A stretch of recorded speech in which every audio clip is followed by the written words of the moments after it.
Bismillahir Rahmanir Rahim.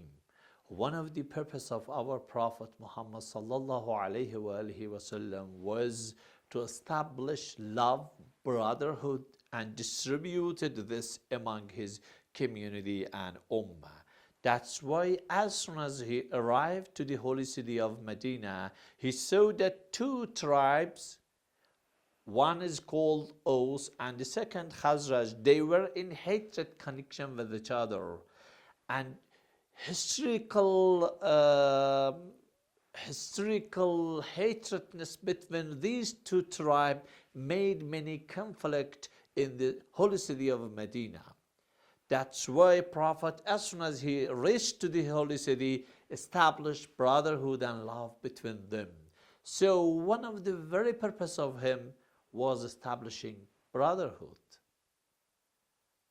With great sorrow, we see that today we all, with honor, proclaiming that we are the true follower of the Prophet sallallahu alaihi wasallam. Sometimes we do not tolerate each other.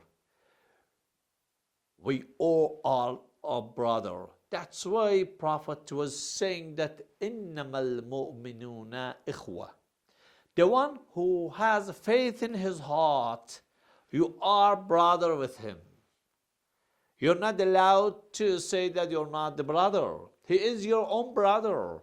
As much as you love your brother, you have to love him. So the differences should be accepted.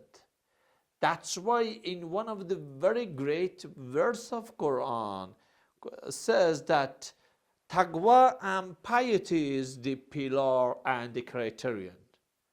What makes you different is the only taqwa. This kind of difference, making you black color, white color, different tribes, different belief, never makes between you the differences.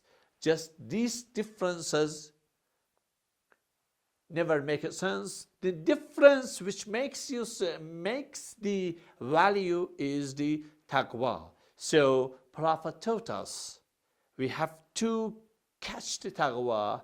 The other differences should be respected.